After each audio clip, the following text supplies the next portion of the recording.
जैसा मैंने पहले भी आपको कहा था कि अडानी का महा घोटाला इतना बड़ा घोटाला है कि उस पे कई सीरीज में आपके सामने नेटफ्लिक्स का एपिसोड आएगा। इसके पहले 4 एपिसोड मैं जारी कर चुका हूं, लेकिन आज जो तथ्य आपके सामने रखने जा रहा हूं यह अत्यंत गंभीर है और देश के 28 करोड़ लोगों से जुड़ा हुआ मामला है। 28 करोड़ वो लोग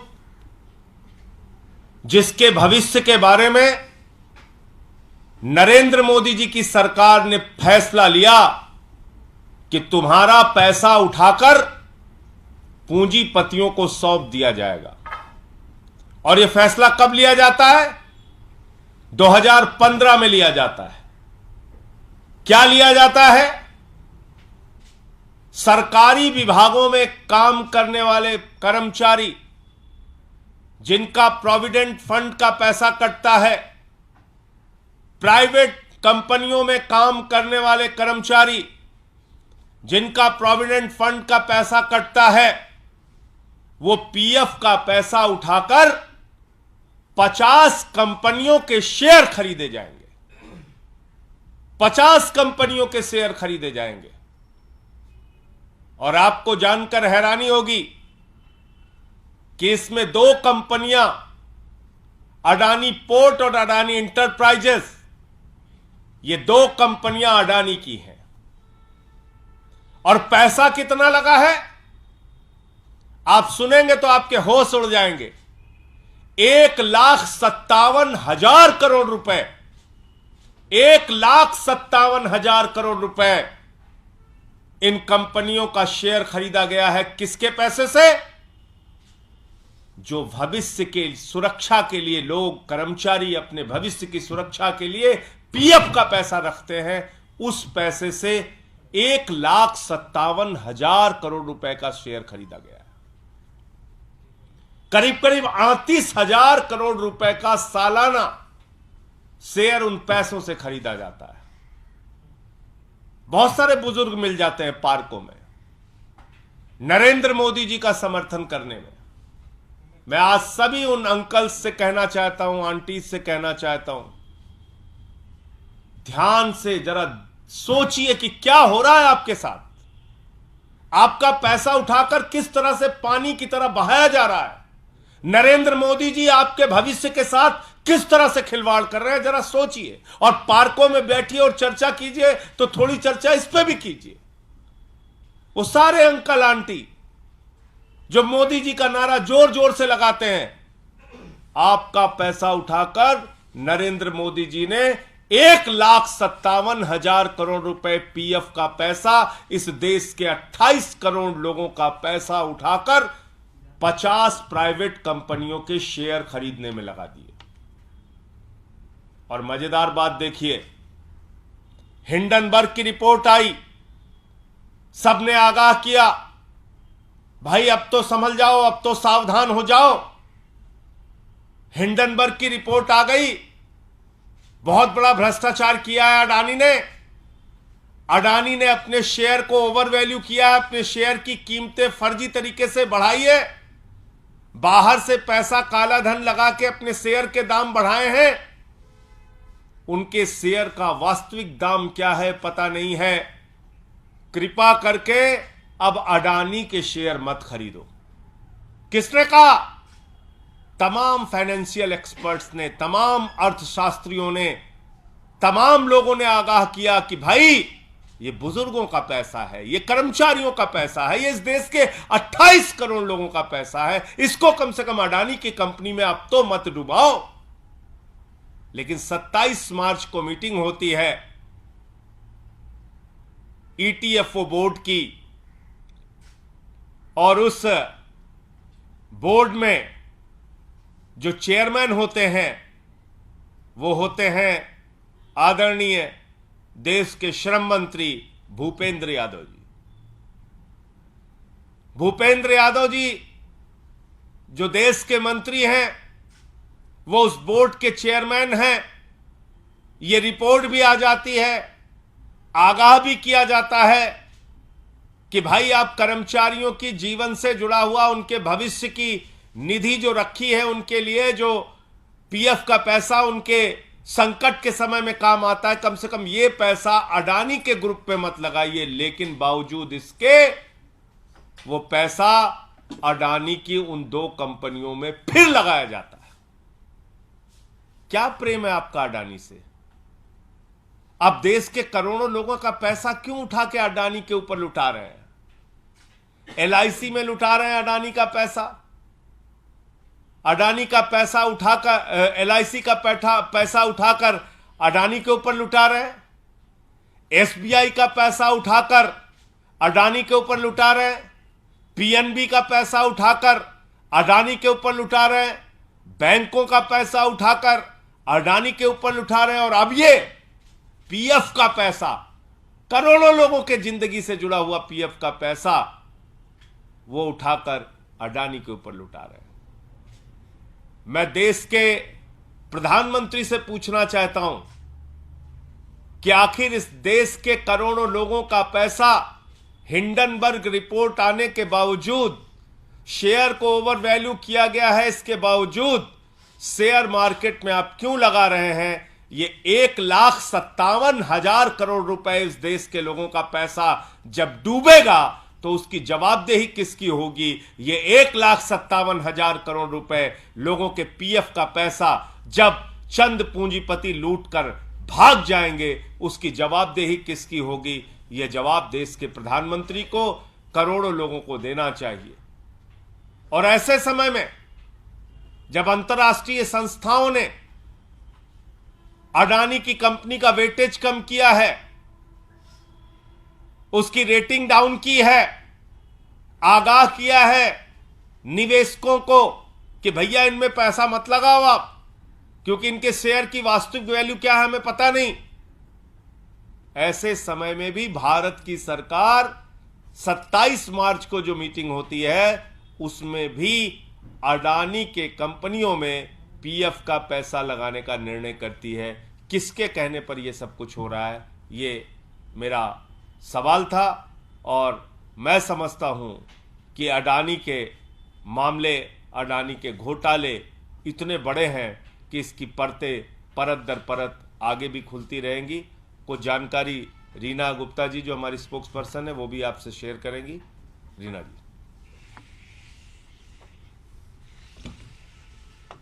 देश के करोड़ों लोग स्टॉक मार्केट में अपना पैसा लगाते हैं।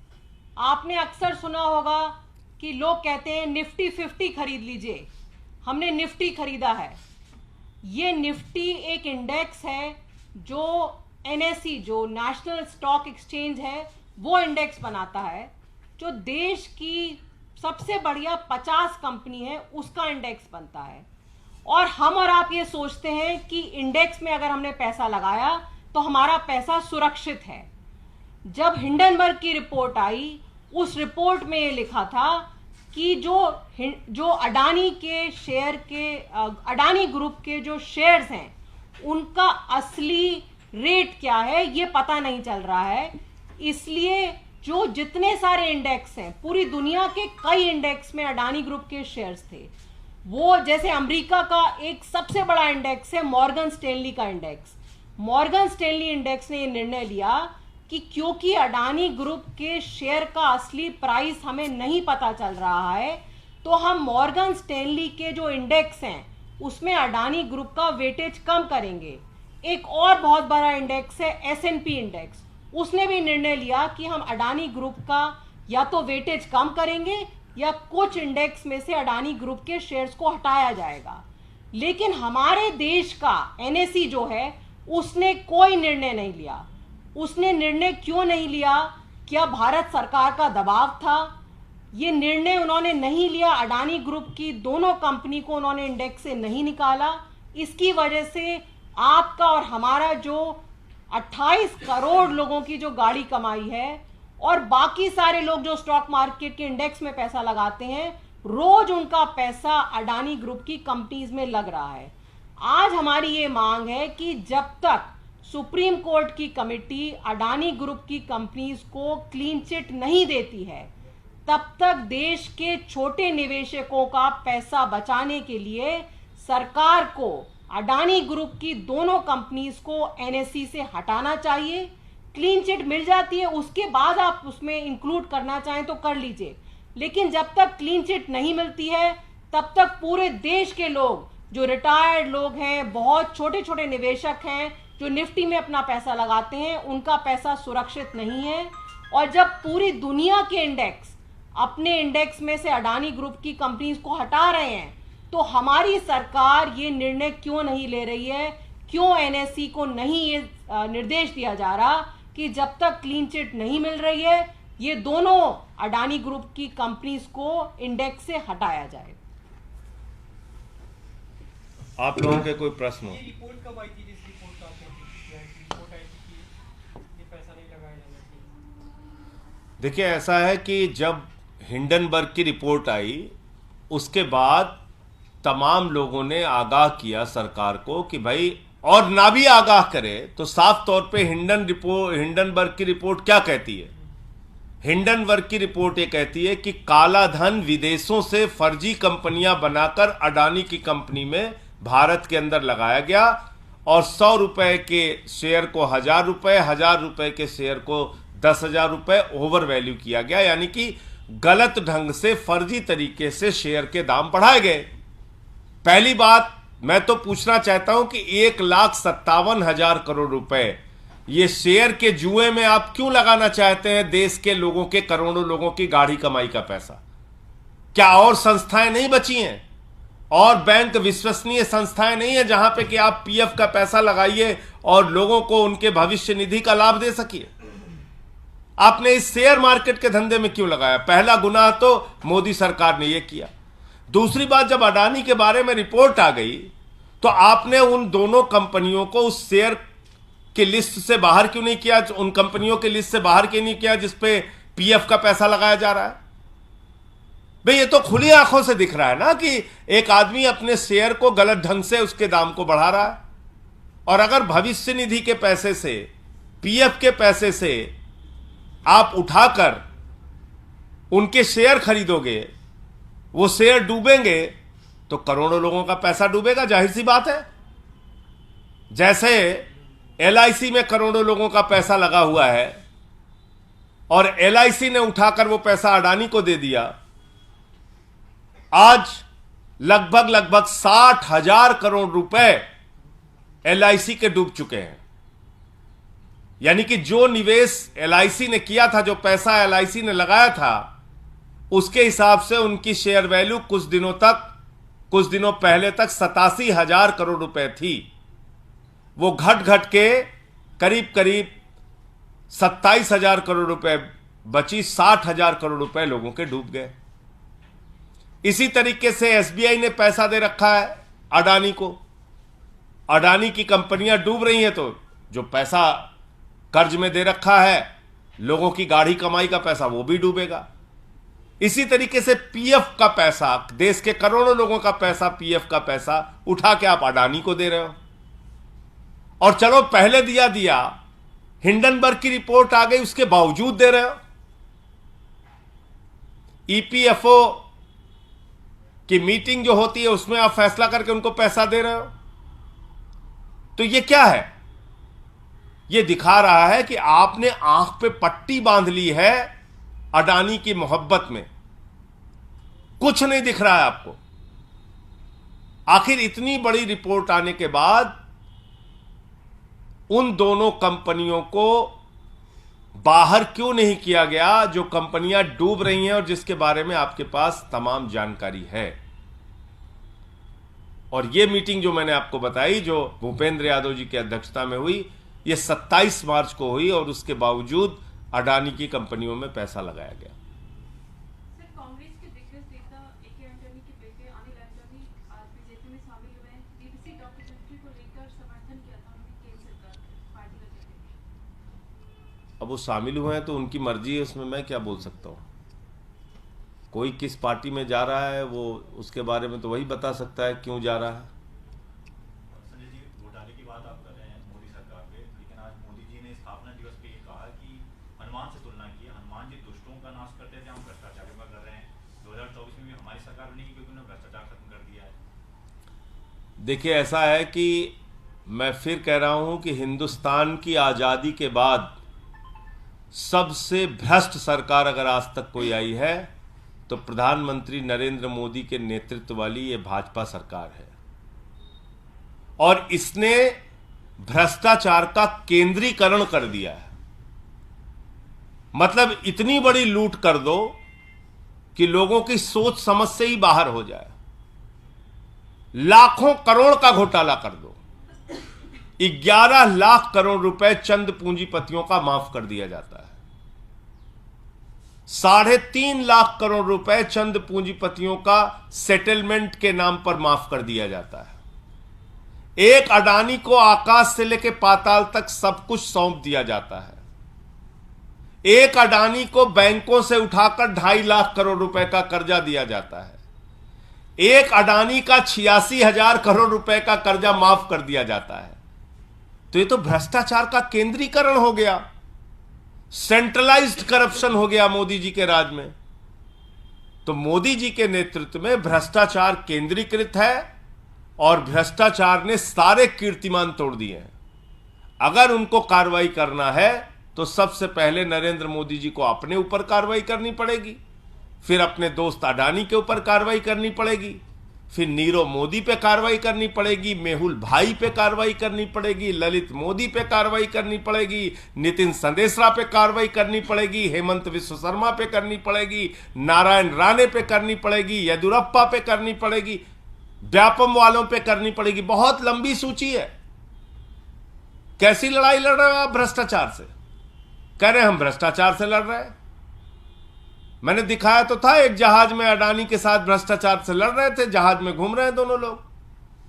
तो मैंने मोदी जी को समझाया कि मोदी जी, जहाज में झगड़ा नहीं किया जाता है। आप कैसी लड़ाई लड़ रहे हैं? यह देश इस बात को जानना चाहता है।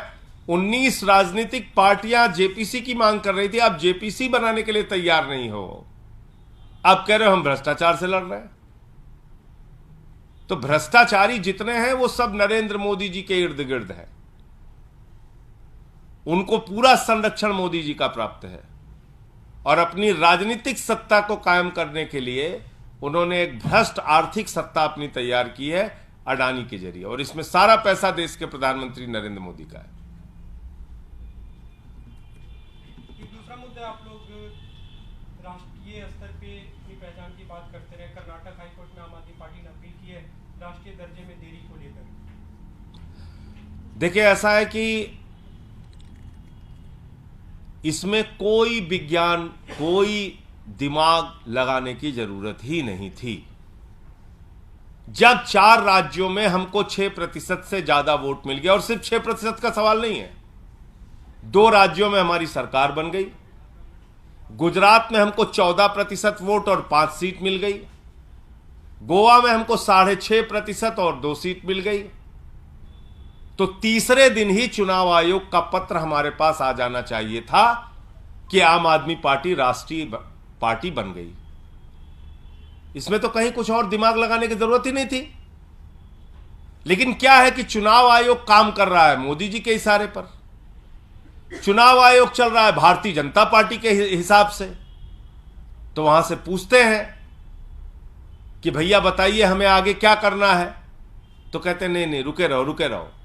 मैंने खुद आल पार्टी मीटिंग में सवाल उठाया था, चुनाव आयोग के सामने सवाल उठाया था कि भाई जब हम राष्ट्रीय पार्टी का दर्जा पाने के लिए सारे मानकों को पूरा करते हैं तो अब किस आधार पे हमारे राष्ट्रीय पार्टी के दर्जे को रोके हुए हैं? तो उस पर जवाब देने के लिए तैयार नहीं हुए। कह लगे हाँ हाँ बहुत जल्दी करेंगे जल्दी करेंगे। ये बोला था मुख्य चुनाव आयुक्त महोदय ने कि जल्दी करेंगे। अब वो जल्दी कब होगी? कर्नाटक का चुनाव आपने अनाउंस कर दिया। कर्नाटक के चुनाव में आम आदमी पार्टी को राष्ट्रीय पार्टी का दर्जा होने पर जो सुविधाएं मिलनी चाहिए वो सारी सुविधाएं मिलती, आपने नहीं दिया। इसलिए हमारी इकाई वहां पर हाईकोर्ट में गई है और निश्चित रूप से इसमें हमें राष्ट्रीय पार्टी का दर्जा मिलेगा ही मिलेगा, क्योंकि हम सारे मानक पूरे करते हैं। What is the official stand that the election commission has told the Aam Aadmi Party on this? Like, is there any particular reason why this is not being given, or are they why are they not taking? I can tell you about constitution club meeting. उसमें सारी पार्टियां थी. उसके सामने उन्होंने मेरे से कहा था कि हम जल्द ही इस पे फैसला लेंगे. But no official communication. No official communication. हमने जरूर उनसे बार बार टाइम मांगा. हमने बार बार उनको जरूर कहा, हमारे सचिव पंकज गुप्ता जी ने, लेकिन ना उन्होंने मिलने का कोई टाइम दिया. सोचिए, मिलने का भी टाइम नहीं दे रहे हैं. एक पार्टी जो हर मानक पूरा कर रही है राष्ट्रीय पार्टी बनने का, उससे मिलने का भी टाइम नहीं दे रहे हैं. पंकज गुप्ता जी ने बार बार चिट्ठी लिख के उनसे टाइम मांगा. तो ये सवाल है चीफ इलेक्शन कमीशन से, सीईसी से. और दूसरा, आज तीसरी चार्जशीट भी ईडी की आ गई. और हम लोग शुरू से कह रहे हैं कि दिल्ली के उप मुख्यमंत्री और शिक्षा मंत्री मनीष सिसोदिया के खिलाफ न कोई साक्ष्य पहले था न अब है. उन्होंने अपना मंत्री पद भी त्याग दिया, जेल में प्रताड़ना भी झेल रहे हैं. तीसरी चार्जशीट भी ईडी की आ गई, लेकिन उसमें भी मनीष सिसोदिया जी का नाम नहीं है. इसका मतलब साफ संदेश है, प्रताड़ित करो, परेशान करो और हर तरीके से दबाव बनाओ, मनोबल तोड़ने का प्रयास करो. इसलिए जो लोग शराब घोटाला करते हैं, इसकी सच्चाई दूर दूर तक कहीं नहीं है. और इसीलिए तीसरी चार्जशीट में भी ईडी मनीष सिसोदिया के खिलाफ कोई साक्ष्य नहीं लेकर आ.